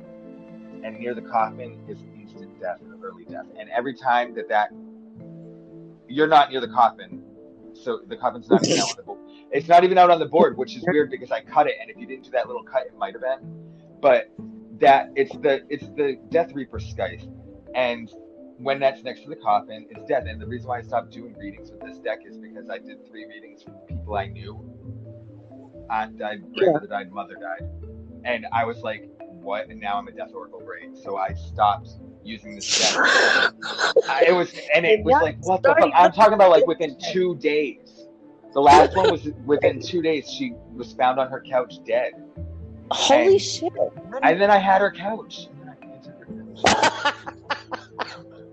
I slept good on that. Oh my god, you're not getting hard. My couch. Those old people fucked so hard on that couch because it was one of those 2 leather, the leather one that they both fold out. It was broken, and then you know how is when the 2 edges of the headrest are bent outwards. So there's a V, like a V right there. This ain't no shade. Oh my god. You know that the heads are bent that way for a reason, towards the leg rests. Towards the leg rests. Not away. So someone's been gripping right onto that. Oh my god. Okay. And moving it and separating it so that they can move it effectively and package it correctly so that their past performance is correct with the government when they move their employees to their... Of course. Crazy. Anyway, okay, next. So yeah, super 80. Anyway, but that's part of being psychic. So the next spoke is speaking upon that spoke is hand in hand. So like you're really like, it means, and it's touching you, so it does mean proximity. Oh wait, let me see. I don't want to get your hopes up. 38, 39, 42. Oh, okay. So, well, 42 is a good thing. That's good. Okay, so this is good. Okay, so it's showing you what's going to happen with your love life, and it's actually the cards that it's talking about are both in alignment of this spoke, so it's definitely going to happen. But then now that you know, like, you're going to change it. You know what I'm saying? So, hand, I'm going to read it specifically. Hand in hand indicates confiding dispositions with people. When in close proximities to 38, 39, 42, 47, those are cards, numbers, obviously. And it's right next to 49 and 42, right? So 42 is to amor, which is your love. It's a sign that someone is looking at you with great love and longing. And then you have that other eye over here on the other side. Yeah, but the other eye, and these cards are very specific to the imagery, even though the old ones didn't have any imagery. Go figure. So the eye, though, is looking at the hands, and then the Cupid, which is to amor, is looking down at the hands. And then that's someone looking at you with great longing, but then the eye, so it might be that suspicious person looking at you just because they want you and they really want to know you, or they, you know what I'm saying? And then because when it's next to 42, card 24, the hand in hand, it's friendship that turns into love. So it's going to be a friend. And when you're 45, no, you're not near 45, 48. I don't want to be anywhere near 45. No, political humor. What's 45? 45? President Trump. He's the 45th president. Whatever. It doesn't really matter who's president. Big secret. I know. I'm just kidding. It really doesn't, honestly. It's and to just to prove that it really doesn't matter, the 0.01% is in the seat and has done almost absolutely nothing.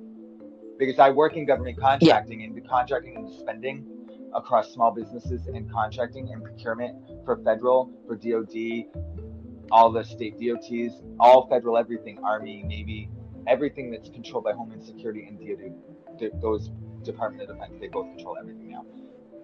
And all contracting and all spending. Okay. The expenditure has not increased nor decreased. It's exactly the same. It went up by $100,000. What do you do? And when you're talking about 7.3, 7.3 trillion, 100,000 is nothing. Right? No, yeah, exactly. That's nothing. So, okay. So it's, and I see all the numbers because it's all I do all day long. Excel spreadsheets of pricing and comparison of contracts and terms and conditions. So it's like crazy. Anyway. Okay. So back to the reading. Right, sorry. The railroad forecast a long journey. We just took that long journey. So it looks to me like you're going to get married and go on a honeymoon real quick. Because honestly, because you've got the hand in hand, then you've got two or more, which is the sign that specifically states in the writing on the card that if it's next to that, it means a friendship turning into love. And then you've got a long journey. So, and then it says if near 44 or 29, a robbery on that journey, but it's nowhere near those. So what that tells me is like a trip or like a staycation without your son. Just saying. Next. Sorry, I know you're just going through your little darkness. That's okay. Everyone is, trust me. I'm coming out of it. Physical exercise usually does the trick, or shaving your head. Okay, so I mean, just look at Britney Spears. You can do it, honey. Hit me, right? That was horrible. Okay, anyway.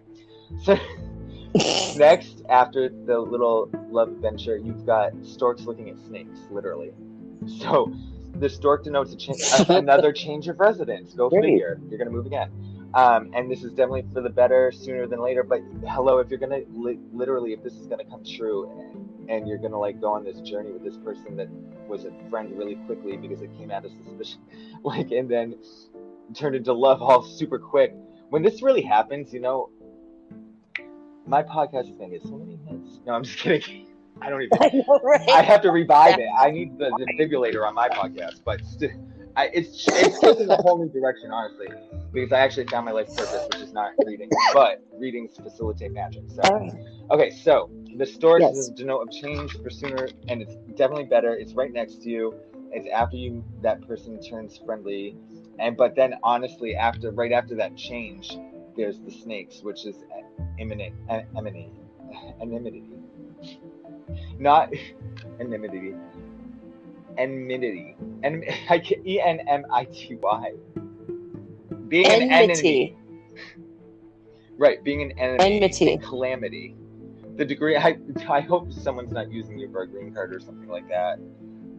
Or a reverse green card, is there such a thing? The degree up to which is governed by the distance from the card of the person and to the card that it affects, which it's like the mid card, but there's no third card in this spoke because of the awful timing you had with the cutting of the decks. Sorry. No, it doesn't matter. It is what it is. You've got the short, stubby Native American star. Kind of. Story my fucking life. Just kidding. Kind of like when you were 5. Yeah, okay. And when you were learning to walk a little later than everyone else was departing. No, I'm kidding. I don't even know if that's true. It's just a story I invented. No. I'm probably being dropped. I have a fucking crooked nose and I'm fucking psychotic. Hello. But there's a fine line between psycho and psychotic, trust me. And the fine line right there is Pfizer. Just saying. And it's true. When you see through everything, nothing really even matters. So it's like you're just like sitting in an office there. I'm sitting in an office in my house. And yeah, I'm isolated, but I've got statues of divinity all around me. I've got an ancestral altar, which I didn't realize was an ancestral altar of all my deceased ones and their items and dolls and their images. I've got my fairy altar. I've got, I trance out into art, and I did my spirit guide, which is like a statue, and it's a place called Pattaya, and her name is Pattaya, but it's a place in Chile. Oh, cool. It's actually a goddess that they worship, and it looks like the face of my drawing, my charcoal, which I tranced out. Wow. And I don't draw real, and it's real. Anyway, so back to the reading. Almost done with this deck. Oh, Jesus. See, and that's why it's worth $175. I entertain you. No. Anyway, let us entertain you.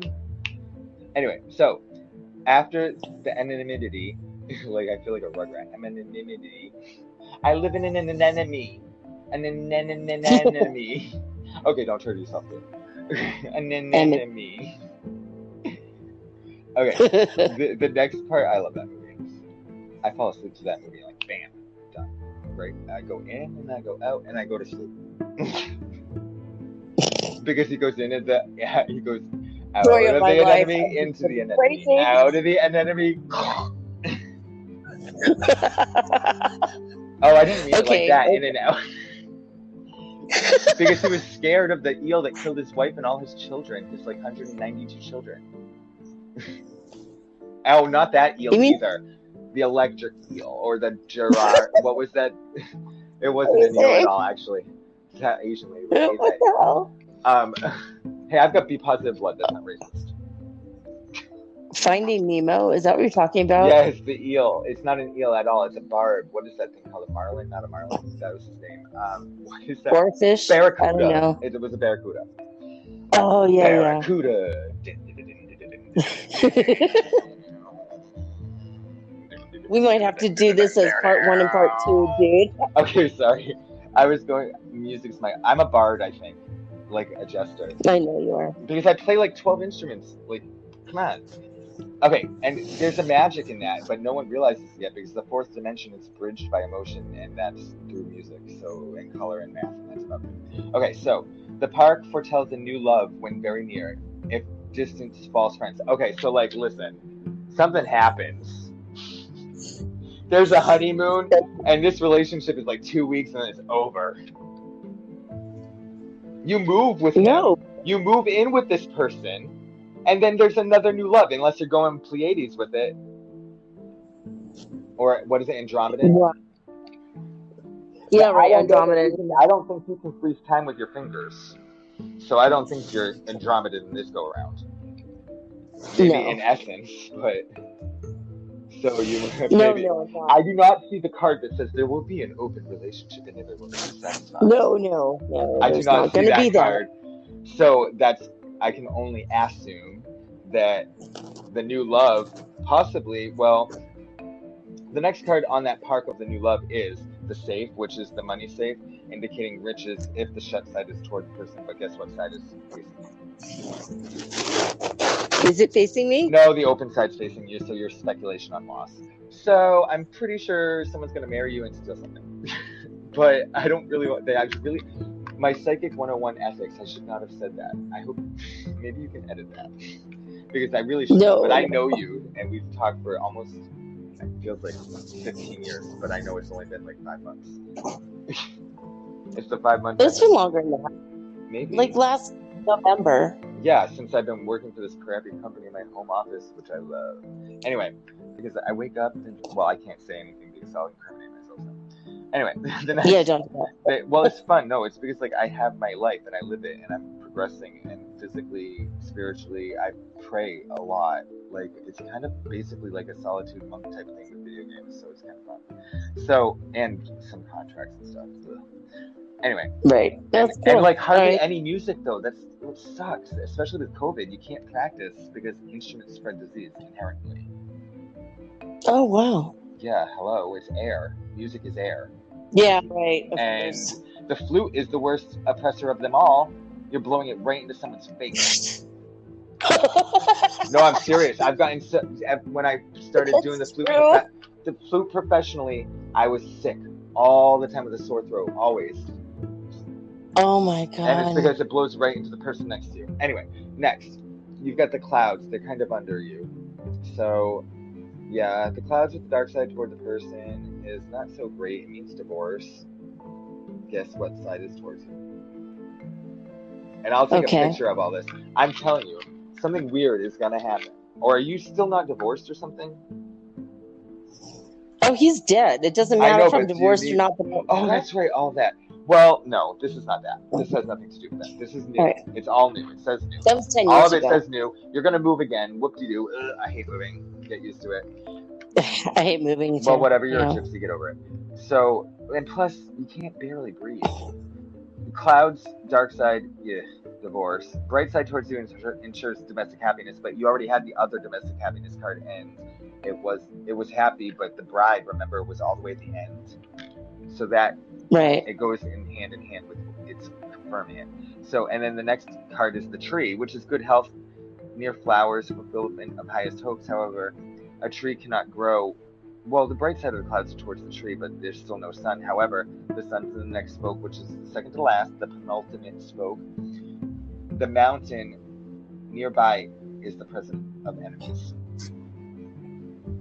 Presence of enemies, and it's right next to the dark side of the clouds. So Mordor is looming off of your right hand shoulder, but there's no ring. Thanks. There's no ring anywhere to be seen, and there is a card with the ring. There's only snakes. My precious. There's only the fox came out though. The last card of the whole entire reading is the fox, and that's how you know it's true. How fucked up is that? That is so crazy. But it ends with a cruise, a voyage on your own. Don't make sure it's not the SS Titanic, Hunte, or the Britannia. Oh my god! And my last name being Fox. So, I know this is so true, but that's my gift. Like it's so weird. There's no ifs, ands, or buts about it. Like whatever I do. Okay, so here we go. Okay, so you've got the mountains. There's an enemy near you still. So something really shitty is gonna happen. I'm serious. Like you might be able to prevent it all, but I don't think so because you just want to be paired up so bad. I think someone's gonna pose. No, I mean you're like no. Listen. Psychic message. You're infamous, bordering. Like people are starting. Your reality is becoming what you want. However, there's gonna be this person that's gonna use someone else who's the suspicious one, who's looking at you. And I'm not telling. This is like the facts of what this reading. And remember, it's only one out of multiple futures. Remember, but this is not good. It's gonna seem good. It's gonna be great. It's gonna be honeymoon phase. Yeah, sex. Yeah, woohoo, wah! Love of the life. They're gonna say yes. I agree with everything you say. Yes. They're not gonna be in the metaphysics at all. Their dick is gonna be really nice though. Just saying. MC17, sorry. It's going to be everything you ever thought could be possible, and it's going to be the face that you're envisioning. But it's a doppelganger. It's not him. And I think the him is her.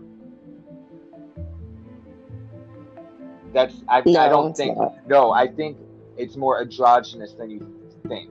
More balanced. This person is. It's not necessarily he, she, or masculine, feminine. This person is going to be so balanced, but it's still a fake. I'm telling you, at least that's what this one reading says. Right. I mean, I know the person. When you read it, you'll see for yourself when you read these cards. You'll see for yourself what I'm saying. Okay. But the sun. Okay, so the last three cards of the reading is good though. So there's enemies nearby, but whatever, because the sun is at the end here, at the end of that second to last spoke, and it signifies happiness and popularity. So, like I was just saying, you're infamous, getting famous, you're getting out there, but you got to be careful, and you're not going to be because you're too trusting. And your sun proved it. Near snakes, mice, and the dark side of the clouds possesses vexation, and you're on the mountains next to the clouds, and the snake is on the edge. So there's vexation. That old term, I know what it means, but here's the last spoken that it's not necessarily the final outcome. It's kind of like more like a wave into the future, moving forward more. The ship is a symbol of riches, and when near, indicates wealth by inheritances or trade. So someone's probably gonna pass away. You're gonna get something. And then, you know what? I already know it's gonna be someone famous that you knew back when, and then they left something in your will and they never changed it. Someone probably might fight over it, but it's going to end up with you. See, were you friends with Janis Joplin's PR person, or no. Were you friends with like someone's not 6 degrees of separation. I'm not going to reach for it, but it's going to be like an agent of someone who connected you with this other person. You're going to get something that is unexpected, but you're also going to succeed in earning money from spirituality and ascension. Because I don't want to label it. You know, I don't want to say readings and podcasts because that's not what it is. It's like your ascension, and you're lifting up everyone else that's a percentage in your reality, so that you all lift. Because the Earth, you know what I mean? The whole section of the universe. Or something that. Right. Yeah, I don't. So I know who my twin flame is. We're not done yet. Hold on. Because the ship is there. Yeah. It's riches with trade and inheritance, a voyage, and it's right next to you. And then the last card is the fox. The fox in close proximity augurs distrust of acquaintances who are seeking to betray. Distance, less danger. But it's on the other side of the ship, which is a very, very positive card, and it's also on your last name. So that is not but more fitting to end the reading with your namesake. Okay. You know what I'm saying? So I'm going to take a picture of that. How many minutes do we have, Any? Oh, shoot. It's like right on 6:54. Yeah. We could do another recording and make it part 2. Yeah, because the Atlantis cards, which not a lot of people use, and past life cards, I wanted to go out, and they'll substantiate. You'll see. Yeah, let's do it. We might even have part 3. That's fine with me. Okay. That's exciting. All right. Okay, send a message back, right? Sure. Do you want to? Oh wait, don't we have to stop? I don't know if we have to stop because it reaches a time limit or not. Or is that just the computer? Let's close it out for now, and then I will. Then we'll do another one for part 2. How's that? Right. I just don't. Well, I mean, because isn't there a time limit? I don't remember when I used to do my recordings. Yeah, it cuts it off. I think at 6 really soon. Yeah. Okay. All right. So let me say my goodbyes to everybody, and then we will. These Atlantis cards are way out there, so. Yeah. Interesting. Sure. Okay. Okay. I'll talk to you in a little. All right. Okay. All right. Bye-bye. Bye.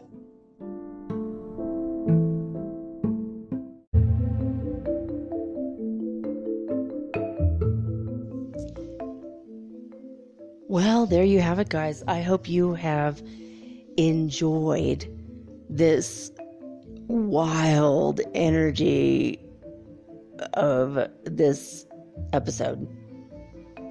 I mean, a really wild reading, right? How all the cards, and the fact that it ended on my last name. What the hell? You can contact Jude DeCoff through the Starseed Perspective. I believe that might be his website. He has a Starseed Perspective Facebook as well.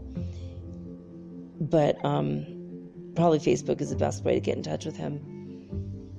But if you want a reading from him. But his readings are $175, and they're very extensive, and that's why. So the reading with him took about 2 hours, but that's because of ADHD and side conversations that just had to happen, I guess. I think a normal reading would be about 90 minutes, possibly. But, I mean, he is my near twin flame, so we're always going to go off on tangents. It's been so long since we've seen each other. But, yeah, I mean, I hope you guys enjoyed this episode. I'm done for the day. So that's it. I love each and every one of you. I want to say thank you for listening. Thank you for your continued confidence in myself, the show, and my abilities. And just thank you for those of you who have forwarded and obviously liked and subscribed and favorited, but forwarded to your groups on Facebook. Some of those groups have millions of people in it, but when I tried to post, they kicked me out, or they refused and they undid my post. It's like, how how can a girl get a word in edgewise? It's not possible. Unless you guys say, hey, check it out. I heard this similar thing on Metaphysical Soul Speak the other day. Check it out. You guys might like it, That kind of thing. They don't mind that, which is weird. But if you're tooting your own horn, they tell you get out. You toot someone else's horn, they go, oh, that's so sweet. I don't know what the hell's wrong with some people, but like why they can't see the wisdom in my posting about my free show. Doesn't cost a penny, but I have had issues with that. So for those of you who are forwarding the information about my show, anchor.fm/metaphysical is the best way to get people to listen at first, and then they could go listen on Spotify or whatever later. But for those of you who have done it, and several of you have, I just want to say thank you for that. And a few of you have contacted me to get your hypnosis done, for me to do a hypnosis, like to play a track with music and everything, and send it to you, specifically tailor-made to your situation. So if you want to quit, smoking or whatever, I could do that. I could, we'll figure it out. So, yeah, I just wanted to let you guys know, DM me, direct message me on Instagram. I'm Mermaid Girl at Mermaid Girl 888. Just the numbers 888. I thought it looked like a mermaid tail and infinity symbols. I figured I'd have this one a long time. I figured so. Plus, it's financial prosperity. Yay! That's one of my last things I have to learn. That and finding my twin flame and doing our mission to help the world. Anyway, well, that's it, guys. I gotta go. I will be back tomorrow with all unique and original programming, just like always. But for now, I'm signing off with peace and joy and the high vibrations of the holy fifth dimension. Until next time, guys, peace.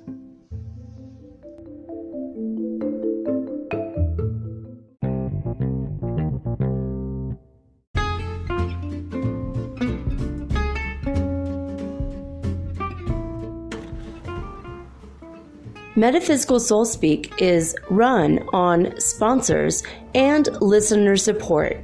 This means listeners like you. If you are so inclined to support my efforts and my little podcast, please visit me at anchor.fm/metaphysical and pledge an amount of your choosing today. Thank you.